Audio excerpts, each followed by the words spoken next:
On Tuesday, July 29th, I went for my normal morning Starbucks run, and I was a little bit surprised a day and a half before the storm was going to hit that they already had the doors locked up, the store was closed, and they had sandbags in front of the doors. Went back home and started to work, and as the day progressed, we could certainly see the tide coming in quite a bit. It was already up over the docks, and this thing was a good 24 hours from arriving. You can see across the canal from us, the water was over the dock, but not over the seawall as of yet. So not in too bad a shape, but keeping an eye on things. We were expecting 30 to 60 mile an hour winds. New traffic intensity forecast from the Hurricane Center.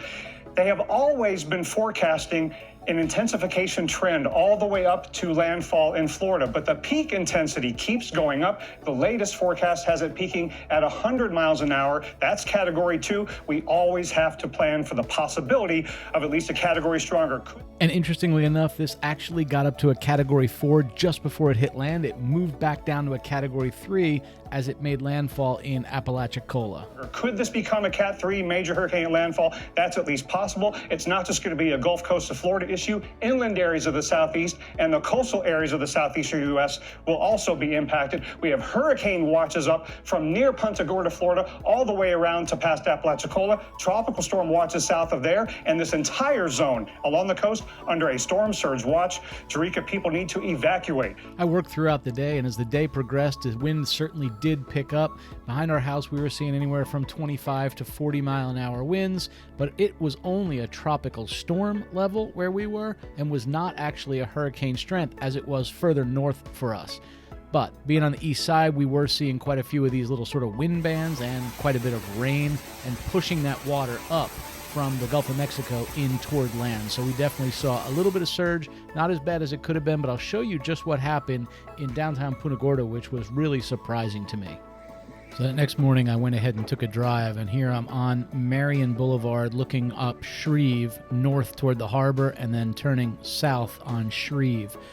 The idea here was just to see how much water there was, and obviously I was going slow and staying out of water on the road to avoid any of this water kicking up in these houses. This is over on Virginia Boulevard, and if you look, you can see the road is actually dry in the middle, but these homes, it's only 3 to 6 inches from going up inside of the homes. I stopped and talked to one guy, and he said this was actually higher than it was during Hurricane Ian, which really surprised me. But just take a look at all these yards. I mean, the fact that these are all flooded out at that level really, really surprises me.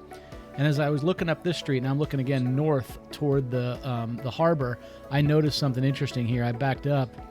Take a look at how deep it is on this car there. Look at it. It's up over the front bumper, but not quite over the grill.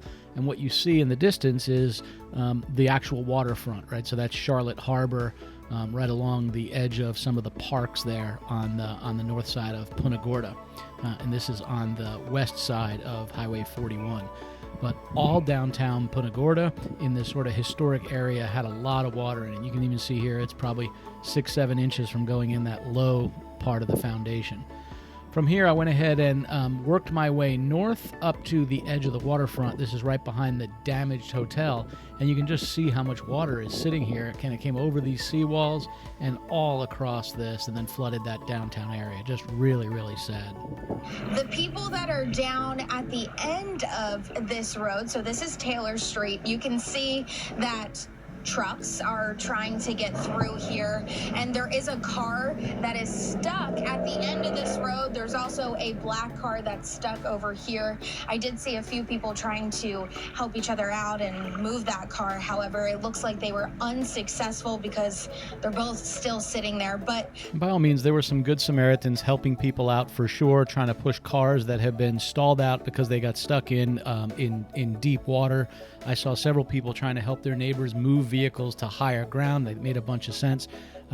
I was driving around, but I made sure that I wasn't driving through the deep water. I only was driving on roads where I could actually just, drive on the actual asphalt or pavement.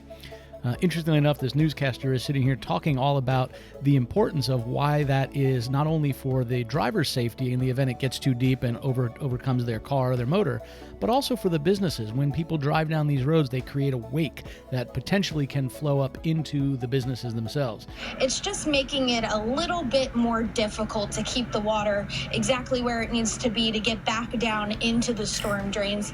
And we can see that there are 2 cars now actually making their way back towards us this way. This is why you don't want to do this, because you're going to see how these waves are then created. And then there's this guy. He was just helping move somebody and get them out of the water earlier, and then decided to accelerate and see if he could splash the newscaster. Like, I don't know. What goes through people's minds, man? I don't know. Behind us.